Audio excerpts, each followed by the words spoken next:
Hey, so glad to have you here, over here with us at the Quilting Studio. I'm going to give you a little demonstration on self-binding technique, especially with that magic corner. Really makes it nice when you're doing self-binding. So what I've created here is just kind of like a little example quilt.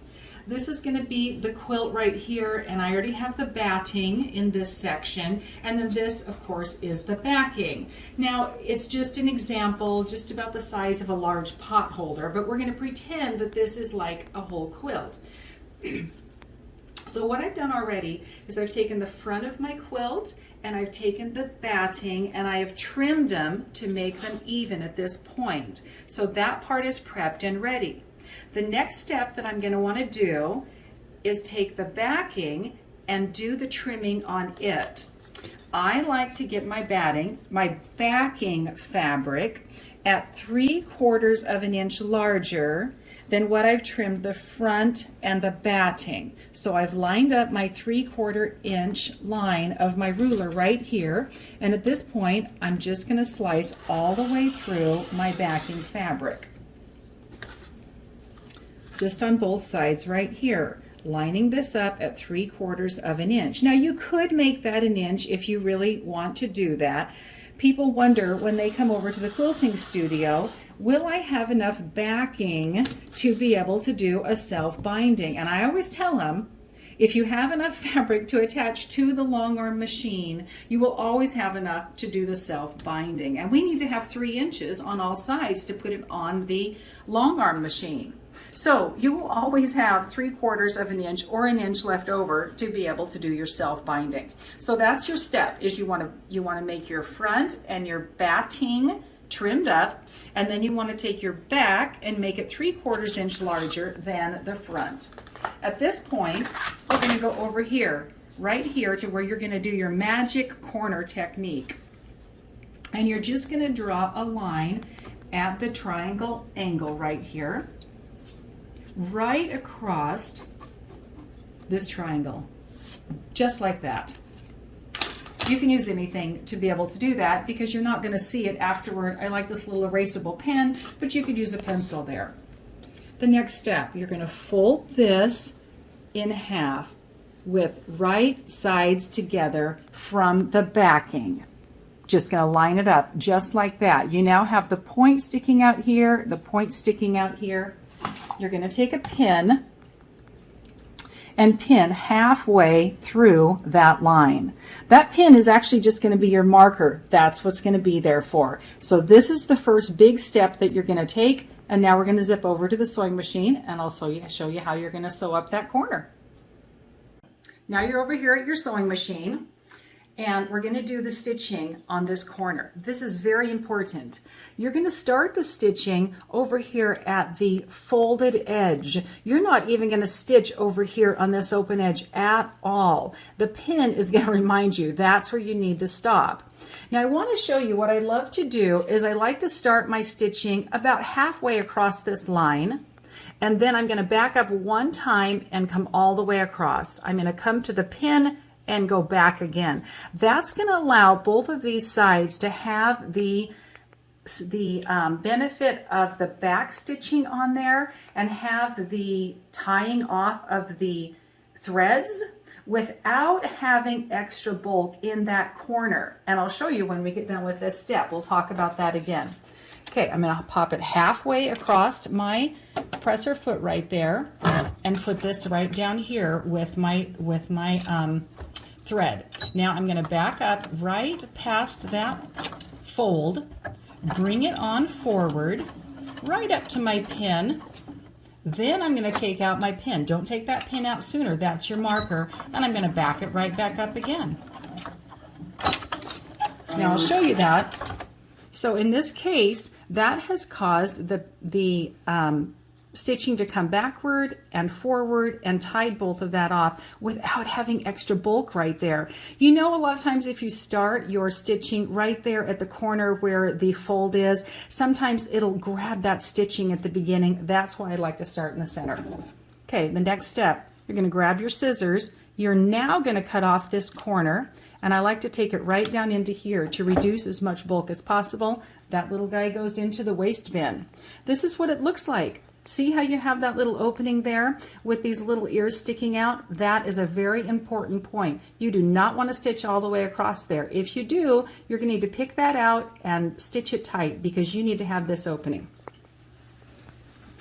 Okay, this is going to make your magic corner. You're going to push that right into here and grab your tool.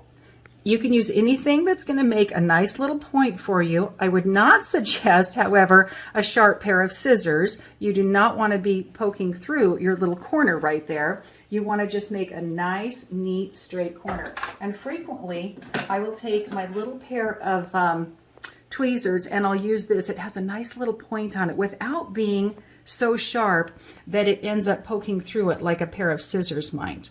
And I just get myself such a nice little corner right there.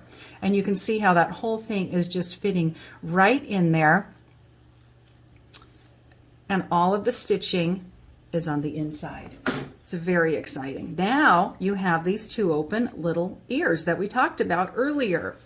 This is what it should look like. At this point, this is what you should be seeing. This section is stitched about halfway up, and this section is open.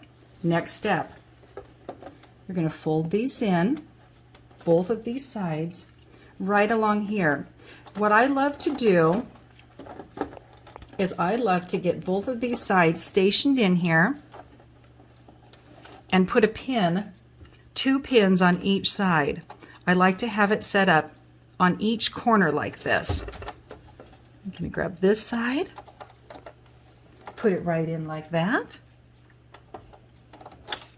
And I'll show you why I like to do this. I'll give you all my little tips and see if some of them will help. This is what you should have at this point. You can go back, look at the video, and see if yours looks like this does. I will go around and do this to all 4 corners before I do any of the stitching down. So all of my corners are going to look just like this. What you've got is this wonderful, nice corner. Everything is on the inside. You don't have any opening there. You don't have any little fingers that are going to get in there. You don't have any little lint pieces that are going to get inside. Nothing's going to be able to cause that to have that ravelly look. You also don't have any extra bulk under here because why? Because you cut that little piece off. You know how you're trying to fold it all, to squish it all inside there, and you have this huge bulky corner. No, no, no. Look how nice and neat and flat and unbulky that is. Okay, now you're going to stitch on the outside. Now I do want to bring to your attention, I really like to cause my, to choose carefully the colors I'm using for my threads because I really want them to be able to go not only with the binding on the outside, but with the backing fabric. It's going to be the same because you're self-binding. So I always try to choose my threads to go along with that on the top and on the bobbin, obviously. So after you have it pinned, all 4 corners look just like this. Your last step is to do the actual binding. We're going to start right about here. And I'm going to show you how nice and neat this turns out.